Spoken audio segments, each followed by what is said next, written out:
Let's talk about emotional suppression because we've been taught to suppress our emotions, and it has so many effects. It affects your emotional health, your mental health, and also your physical health. So, when someone is telling you that you're being emotional or you're being too much, when we are taught to be nice and to keep the peace, it's actually costing us our peace and our health. And it's really not worth it in the end. Niceness is not a personality trait. No one is nice. It's a mask and it is a performance, because as human beings we experience every single emotion. We experience anger, sadness, jealousy, and we are taught to suppress these emotions because we have seen that if we express these emotions we will be rejected by other people. So it's easier to continue being nice as you are taught, but it's actually harming you. We have been brought up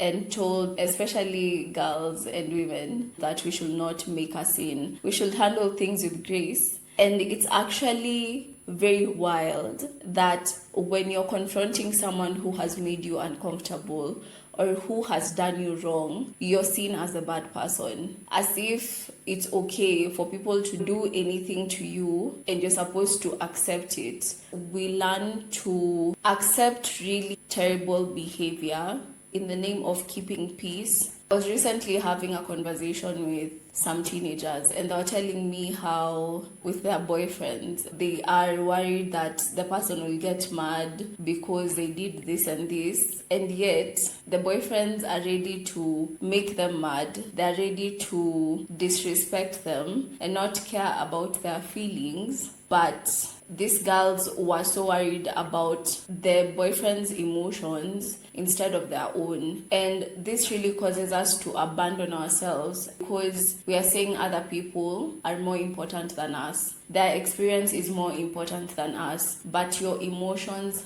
matter. Your experience matters. Also, let's talk about uncomfortable dates and how we just sit there, even if someone is giving you backhanded compliments, being creepy, insulting, and condescending to you, but you're there because you're nice. Why can't we just get up and walk out? You wanted to have the night out so you can get another table or go to another restaurant. But we are taught to stay there. We are taught to be comfortable in feeling uncomfortable and be unfair to ourselves. One thing I want you to know is that emotions are basically energy in motion. And just because you suppress them does not mean they disappear. Where do they stay if they're not outside? They stay inside of you. This is what starts causing a couple of problems for you. Energy is meant to be felt through the body and then released. It's not meant to be trapped in your body. There have been several studies, and I will put some studies in the description box so that you know it's a scientific thing. It's not speculation. People have done studies that have shown that there is a correlation in suppressing emotion and having some physical conditions like autoimmune diseases. And I'm sure you've had a lot of people having them, and especially it's very common among women. There is burnout, chronic pain, inflammation. There is also a risk of premature death. So I feel like it's worth it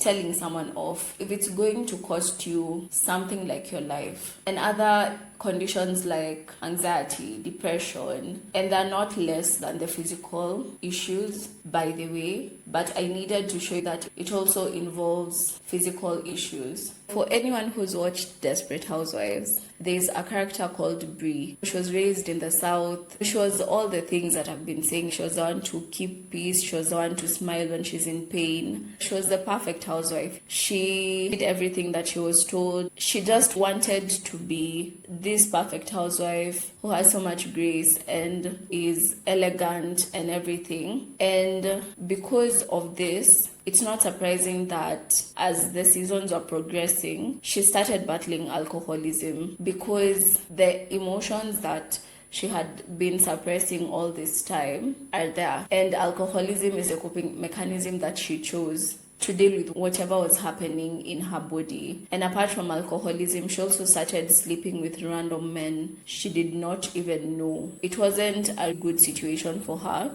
There are so many effects from everything that I have said. Fatigue. And you can imagine the struggle of wanting to do things and you can't because you're constantly suppressing your emotions. Apart from the health conditions, emotional suppression also interferes with your identity, because you become someone who tends to ignore what they want or their needs. Therefore, you will be confused in what it is you want, and you may not trust yourself. It will lead you to second guess yourself. It will lead you to prioritize other people's needs other than yours. And it may sound like something small, but it really isn't. And this is how you find that. Let me use the example of a career. You're in a career that you really do not like because you're so used to prioritizing other people's feelings over your own. You may be in the wrong relationship because you put this other person's needs first. They wanted to be in a relationship with you and you decided to be nice to them, even if they're not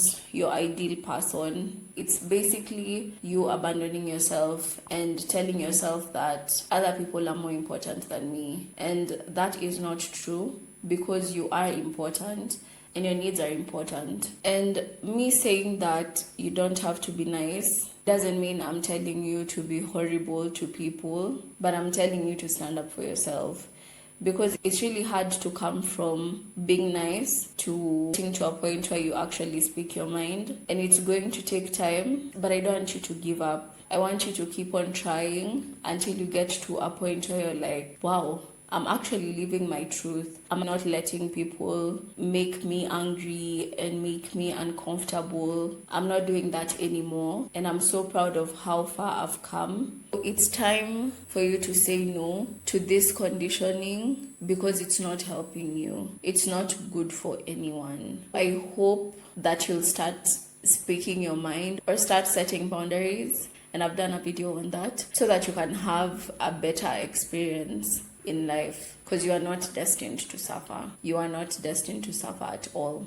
Until next time, bye.